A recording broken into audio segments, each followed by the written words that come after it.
Muy buenas tardes, ¿cómo están? Espero que muy bien. Vamos a comenzar una nueva cápsula en lenguaje con la finalidad de poder recordar y revisar lo que hemos aprendido de relato histórico en el objetivo de aprendizaje número 24. Vamos entonces a revisar esta presentación que yo les preparé y la idea es que a través de ella podamos ir recordando. Lo primero que vamos a hacer es recordar el objetivo.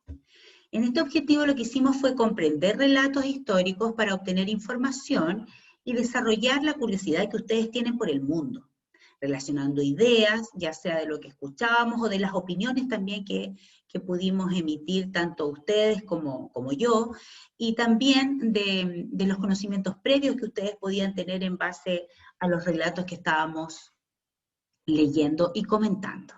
Fue muy interesante y me llamó mucho la atención que habían algunos aspectos que ustedes no conocían y que a través de estos relatos pudimos aprender. Bien, vamos a pasar entonces ahora a descubrir y a recordar, más que a descubrir porque ya lo aprendimos, qué es un relato histórico. Dijimos que un relato histórico tiene estas dos partes. Primero es un relato y también es parte de la historia. Entonces vamos a hacer la distinción entre ambas cosas. Decimos que es un relato porque es una narración que se lleva a cabo con la intención de contar los detalles de determinados sucesos o acontecimientos. Y decimos que es histórico porque se vincula con la historia, que es la exposición o la explicación de hechos que se han desarrollado en tiempos pretéritos. ¿Qué significa esto? En el pasado. Pretérito, pasado.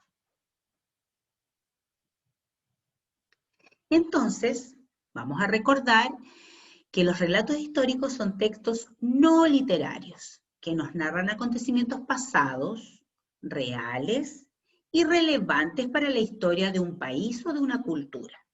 Generalmente explican las causas y las consecuencias de los hechos y de sus relaciones con otros sucesos importantes.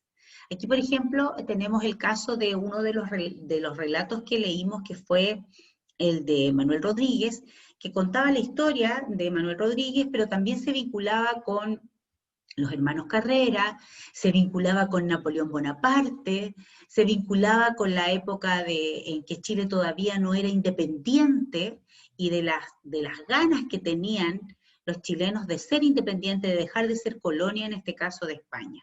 Así es que fue muy, muy interesante, les gustó mucho a ustedes durante la clase.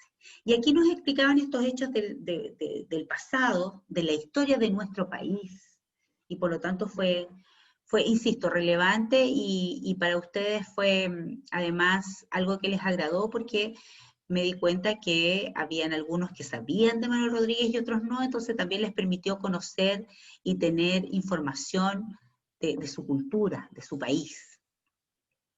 Luego, tenemos que decir que suelen comenzar presentándose en el título y en los primeros párrafos los hechos de los que se va a hablar o de los que va a tratar ese relato.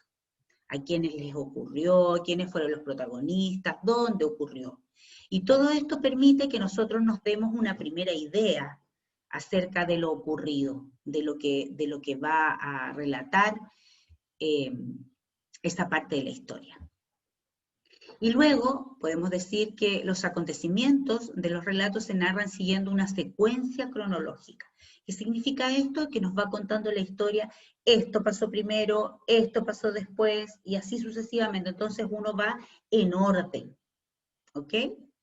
Así es que desde ese punto de vista nosotros podemos decir que efectivamente nosotros hemos logrado leer estos relatos y hemos logrado también identificar cada una de estas partes que yo les estoy mencionando. Primero, el hecho de que no es un texto literario. Segundo, que efectivamente nos hablas de situaciones y acontecimientos reales que forman parte de la historia, en este caso puede ser del país o de la cultura en general, y que son en orden cronológico y que cuando nosotros empezamos a leerlo, ¿cierto? Encontramos en los primeros párrafos y en el título información relevante de lo que se va a tratar. Entonces, cuando nosotros hablamos de un relato histórico, no podemos olvidar, esto es súper importante, que son una narración de hechos reales. Por eso no es literario, porque son de hechos reales, que tuvieron lugar en el pasado, acuérdense de la palabra pretérito, que presentan una secuencia cronológica, es decir, que va en un orden. Esto pasó primero, después vino esto otro, luego esto otro, y así sucesivamente. Y que está compuesto por 3 partes. ¿Cuáles serían esas 3 partes? Primero la introducción, luego el desarrollo y finalmente el desenlace. En la introducción lo que se hace es presentar los hechos, de qué se va a tratar esta historia, este relato.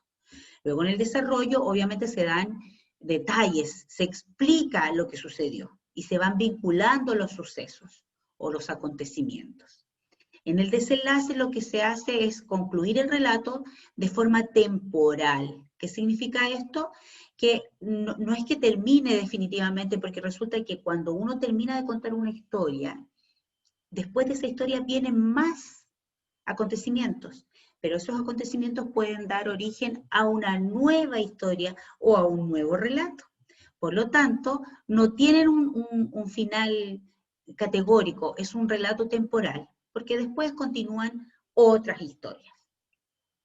Nosotros durante las clases estuvimos hablando de todos estos aspectos, aparte del relato de Manuel Rodríguez, vimos la destrucción de Pompeya en otro relato, leímos otro relacionado con la era espacial, con la llegada del hombre a la luna, también leímos otro relacionado con Cristóbal Colón, con su descubrimiento, con las consecuencias que eso trajo para la humanidad y para la actualidad. Por lo tanto, todos estos relatos nos han permitido ir conociendo parte de la historia, o sea, del pasado, que es propio de nuestro país, como por ejemplo la historia de Manuel Rodríguez, o de la historia digamos, de la cultura general, que tiene que ver como, por ejemplo, la destrucción de Pompeya, como tiene que ver, por ejemplo, con la llegada del hombre a la luna, que son temas que son propios de la cultura general. Yo les quiero agradecer porque durante las clases estuvieron muy participativos, me dijeron que les había encantado este tipo de texto, entonces la idea es seguir buscando, seguir leyendo, si necesitan más información me la piden como de costumbre, ya sea en la consulta online, también puede ser por correo, o durante las clases al término, profesora, me puedo quedar al finalizar para preguntarle algo, y yo feliz. Si esto a ustedes los invita a leer, a descubrir el mundo, yo feliz de ayudarlos y de orientarlos. Nos vemos en una próxima cápsula. Que estén muy bien.